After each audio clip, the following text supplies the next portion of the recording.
Halo, jumpa lagi dengan saya.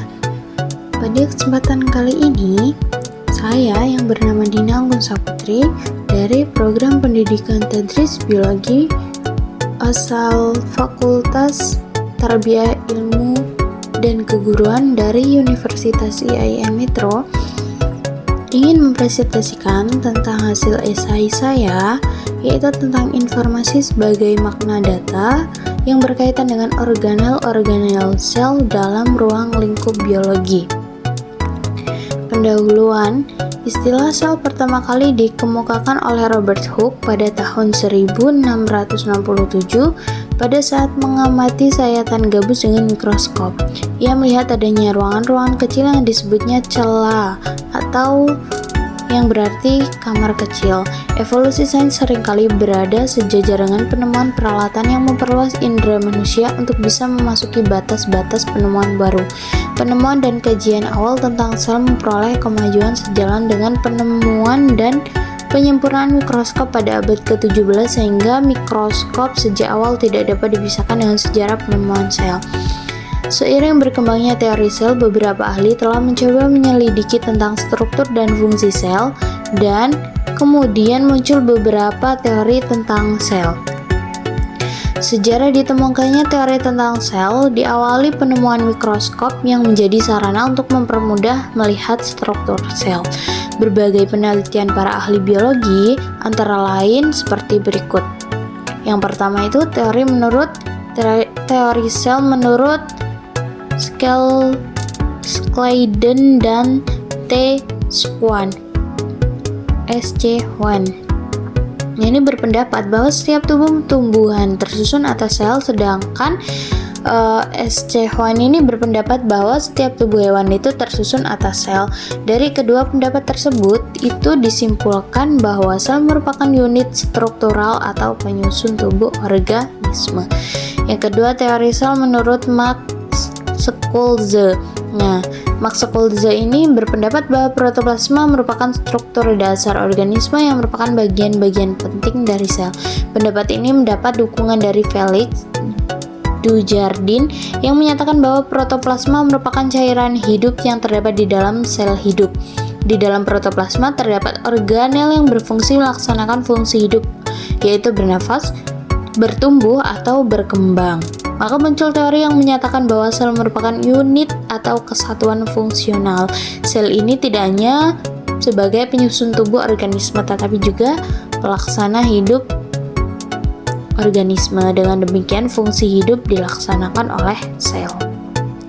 Yang ketiga, teori menurut Rudolf Virchow. Rudolf Virchow ini menyatakan bahwa sel berasal dari sel sebelumnya. Sel di dalam tubuh organisme di samping memiliki kemampuan membelah, juga memiliki kemampuan tumbuh. Berdasarkan hal tersebut dapat disimpulkan bahwa sel merupakan unit pertumbuhan. Yang keempat, teori sel sebagai akibat perkembangan teknologi. Setelah ditemukannya alat bantu canggih dan cara pewarnaan bagian sel, bagian dalam protoplasma dapat diketahui sehingga ditemukan berbagai organel, yaitu inti sel, mitokondria, ribosom, kromosom, dan lain-lain. Perkembangan selanjutnya diketahui bahwa di dalam kromosom terdapat faktor pembawa sifat, yaitu gen. Kemudian muncul teori yang menyatakan bahwa sel merupakan unit atau kesatuan hereditas. Kemudian kehidupan suatu organisme diawali oleh satu sel atau zigot. Zigot ini melakukan pembelahan sehingga terjadi pertumbuhan membentuk embrio. Di dalam embrio ini, sel mengalami berbagai spesialisasi fungsi dan bentuk sel yang berbeda. Hal ini menunjukkan bahwa sel sebagai satuan struktural, atau dengan kata lain, dari semua teori tersebut dapat disimpulkan menjadi tiga konsep, yaitu yang pertama, semua organisme itu tersusun atas satu sel atau lebih dari satu sel. Yang kedua itu sel adalah unit terkecil yang memiliki semua persyaratan hidup. Dan yang ketiga, keberlangsungan hidup berasal dari pertumbuhan dan pembelahan sel. Kita lanjut ke pembahasan. Jadi sel ini merupakan unit terkecil dari makhluk hidup yang berarti sel ini mampu atau dapat tetap hidup tanpa kehadiran sel lain. Sel merupakan unit terkecil yang mampu melakukan pertumbuhan dan reproduksi. Struktur sel dibagi menjadi struktur sel prokariotik dan eukariotik. Selain itu akan dibahas pula sel tumbuhan. Sel tumbuhan termasuk sel eukariotik. Tetapi karena pada sel tumbuhan memiliki organel yang khas, maka akan dibahas tersendiri. Nah, ini struktur sel prokariotik. Semua sel prokariotik ini mempunyai membran plasma atau nukleoid, yaitu yang berupa DNA dan RNA, dan sitoplasma yang mengandung ribosom. Sel prokariotik tidak memiliki membran inti. Ciri-ciri lain pada sel prokariotik adalah tidak memiliki sistem endomembran seperti pada retikulum endoplasma dan kompleks Golgi. Selain itu, sel prokariotik juga tidak memiliki mitokondria dan kloroplas. Contoh sel prokariotik adalah bakteri, ganggang, dan ganggang biru. Nah, ini berikut akan diuraikan bagian-bagian tubuh sel E. coli. Bakteri E. coli yang meliputi dinding sel, membran plasma, sitoplasma, mesosom, ribosom, DNA, dan flagella. Ini teman-teman. Jadi ada dinding sel, membran plasma, sitoplasma, mesosom, ribosom, DNA, dan flagella pada bakteri E. coli. Sedangkan untuk sel eukariotik, yaitu perbedaan pokok antara sel prokariotik dengan sel eukariotik adalah sel eukariotik itu memiliki membran inti, sedangkan sel prokariotik itu tidak. Selain itu, sel eukariotik ini memiliki sistem endomembran, yakni memiliki organel bermembran seperti retikulum endoplasma, kompleks Golgi, mitokondria, dan lisosom.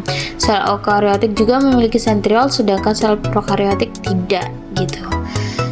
Struktur sel eukariotik ini ada membran plasma, ada sitoplasma, ada nukleus, yang ketiga, yang keempat ada sentriol, yang kelima ada RE atau retikulum endoplasma, yang keenam ada ribosom, yang kesembilan ada kompleks Golgi, yang ketujuh ada kompleks Golgi, yang kedelapan ada lisosom, yang kesembilan ada badan mikro, yang ke-10 ada mitokondria, dan yang ke-11 ada mikrotubulus dan mikrofilamen. Nah, ini untuk makna data dari organel sel di atas. Ukuran pada sel tumbuhan itu lebih besar dibandingkan sel hewan. Sel tumbuhan itu memiliki bentuk yang lebih besar karena pada sel tumbuhan terdapat dinding sel, sedangkan sel hewan tidak. Ukuran sel tumbuhan berkisar 10 UM hingga 100 UM, sedangkan sel hewan ini memiliki ukuran sel berkisar 10 UM hingga 30 UM. Nah, yang kedua ini bentuk. Sel tumbuhan memiliki bentuk yang tetap, sedangkan sel hewan tidak memiliki bentuk yang tetap. Sel pada hewan beda dengan sel lainnya karena tidak memiliki dinding sel sehingga dapat bermacam-macam bentuknya. Sebenarnya sel manusia juga hampir sama dengan yang terdapat pada hewan. Selain itu, pada sel tumbuhan mempunyai bentuk yang lebih kuat dan keras, dan tentunya sangat berbeda dengan sel hewan gitu. Ketiga, dinding sel. Sel tumbuhan memiliki dinding sel yang berasal dari selulosa, sedangkan sel hewan sama sekali tidak memiliki dinding sel. Dinding sel ini merupakan bagian luar sel yang hanya dapat ditemukan dan terdapat pada sel tumbuhan. Fungsi dari dinding sel ini berfungsi melindungi serta menunjang pertumbuhan pada sel tersebut. Hal inilah yang menjadi alasan sel tumbuhan lebih keras dibandingkan sel lainnya, sebab dinding sel yang keras tersebut merupakan salah satu zat kayu, yaitu selulosa, dan tersusun dari glukosa. Dinding sel sendiri itu terdiri dari dua jenis, yaitu yang pertama dinding sel primer dan dinding sel sekunder. Sama-sama dinding sel tetapi mempunyai makna yang berbeda pada sel tumbuhan dan sel hewan. Yang keempat, sentriol. Sentriol ini pada sel hewan itu tidak ada. Sentriol sendiri merupakan dua struktur berpasangan yang berbentuk seperti tabung serta dapat terdapat tubang di tengah yang tersusun dari protein mikrotubulus. Sentriol ini memiliki peran penting yaitu sebagai pengatur pembelahan sel hewan. Sentriol juga memiliki fungsi sebagai pemisah kromosom ketika pembelahan terjadi. Penyusunan sentriol oleh mikrotubulus berbentuk seperti benang yang berdekatan saat proses pembelahan sel terjadi. Sama-sama sentriol, tetapi sel hewan ini tidak punya, sedangkan sel tumbuhan itu ada. Plastida. Plastida dalam sel tumbuhan menjadi tempat fotosintesis. Plastida merupakan organel yang membrannya berupa butir-butir dan plastida juga mengandung pigmen. Dalam plastida terdapat kloroplas atau suatu zat hijau daun yang fungsinya untuk membuat makanan sendiri dan menjadi tempat terjadinya fotosintesis.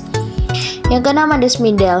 Pada sel tumbuhan pembentukannya secara anastral, sedangkan pada sel hewan pembentukannya melalui ampiastral. Maksud dari pembentukan secara anastral yaitu pembentukan sel tanpa adanya aster di kutub yang berlawan, sedangkan ampiastral yaitu pembentukan dengan menggunakan aster atau ester pada setiap kutub.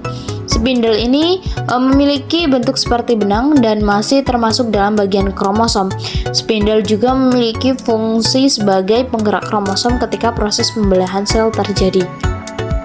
Jadi spindel pada sel tumbuhan itu pembentukannya secara anastral dan menurut pada sel hewan itu secara ampiastral atau menggunakan ester atau aster. Yang ketujuh, proses pembelahan. Sitokinesis sel merupakan salah satu bagian dari proses pembelahan sel.